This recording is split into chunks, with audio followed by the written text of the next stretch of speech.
विधानसभा निवडणुकीतल्या पराभवानंतर मनोज जरांगे हा विषय संपला। म्हणजे मीडियानी तसं मानलं, लोकांनी मानलं, देवेंद्र फडणवीसांनी सुटकेचा निश्वास टाकला की बाबा ही मला लागलेली पनौती गेली, कारण त्यांना ती पनौतीच होती। आणि एकूणच महाआघाडीने पण नाच सोडला की हे काय पुढे रेटलं जाणार प्रकरण नाही आहे। आता आज मनोज जरांगेंची प्रेस कॉन्फरन्स झाली, मी ऐकली, तुम्ही ऐकली असेल।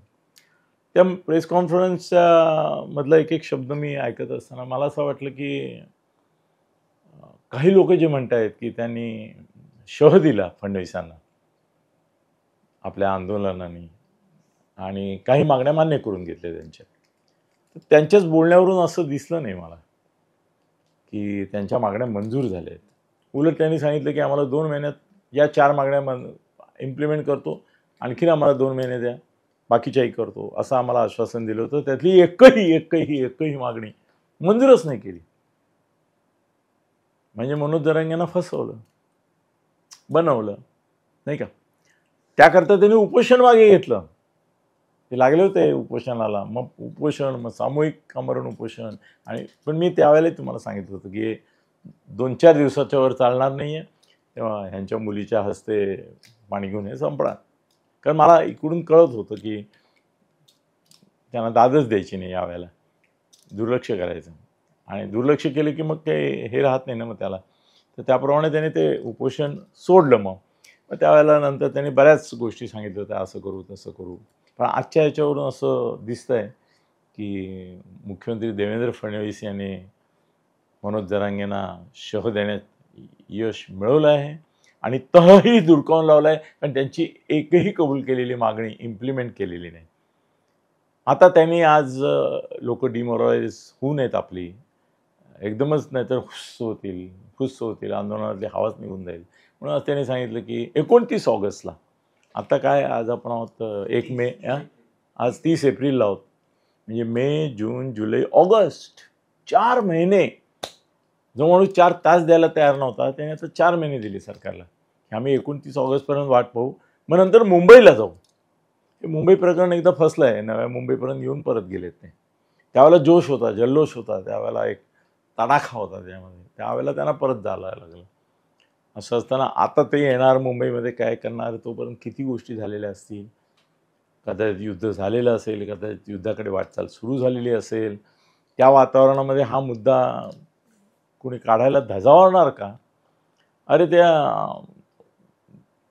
पाकिस्तान पहलगाम वॉरनंतर ओवेसी सारखा मुसलमान नेता भाजपची भाषा बोलायला लागलाय। त्यालाही माहिती आहे की जर आपण आता मुसलमानांच्या बाजूने बोललो आणि हिंदूंच्या बाजूने बोललो नाही किंवा देशाच्या, तर इथे कत्तली सुरू होतील। त्यांनी पण माघार घेतली। तर त्या वातावरणामध्ये जातीतल्या आरक्षणाच्या मुद्द्यावर काही होईल असं वाटत नाही। त्यामुळे तहही नाही आणि शहही नाही अशी अवस्था मनोज जरांगे यांची झालेली आहे। 29 ऑगस्टला फार आशा ठेवू नका काही होईल म्हणून। त्यांनी परत आमरण उपोषणाची भाषा केली, पण ते आता त्यांचा अण्णा हजारे झाल्यासारखं झालं आहे। किती वेळ तुम्ही आमरण उपोषण करणार?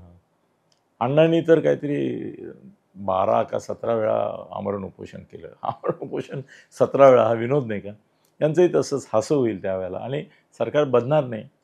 त्यांनी शिंदे कमिटीचे आभार मानलेत की आमचे काही हे तुम्ही कुणबी म्हणून मान्य केलेत, पण एकूण तुमची अपेक्षा जी सगळ्यांना कुणबी म्हणून मान्यता द्या, त्या दृष्टीने काहीही पावलं टाकायला सरकार नाही तयार, कोर्ट पण तयार होणार नाही याची सरकारला खात्री आहे।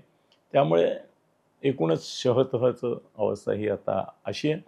आणि आज एक मी बघितलं की बऱ्याच काळानंतर आज अण्णा हजारे यांचं एक छोटंसं पत्रक आलं आहे या दहशतवादाच्या संदर्भात वगैरे वगैरे। त्यामुळे एक बरं झालं की अण्णा हजारे अजून जिवंत आहेत हे लोकांना कळलं। कारण मध्ये मला एक जण म्हणालं ते अण्णा हजारे होते, म्हटलं अरे होते नाही आहेत। हो का, आहेत का अजून? म्हटलं हो आहेत। मग म्हणे काय जाणवत नाही कुठे? मी म्हटलं जाणवायचं नाही, ते आता काय म्हणतात त्याला निवृत्त झाले, लोकांनीच निवृत्त केलं त्यांना। पण त्यांनी आज एक पत्र काढून आपण आहोत जिवंत असं दाखवलं। तर त्या अण्णा हजारेंचे अभिनंदन केलं पाहिजे की खरोखरच त्यांचं कौतुक आहे की त्याने आपलं अस्तित्व परत एकदा लोकांना जाणीव दिली की आहे मी अजून। एनिवे, मनोज जरांगे प्रकरण हे मी मागेच म्हटलं होतं की फडणवीसांनी संपवलं आणि गनिमी कावा बामणी कावा याचं मिक्सचर करून ते झालं। आता मनोज जरांगेंचं आंदोलन मोठं उभं राहणार नाही. आता सगळं जे काय व्हायचं आहे ते कोर्टात होईल. होणारच नाही असं नाही मी म्हणते, कोर्टात होईल. पण कोर्टात व्हायला, निर्णय यायला किती वर्ष लागतील हे मनोज जरांगे सुद्धा सांगणार नाहीत, सांगू शकणार नाहीत. धन्यवाद.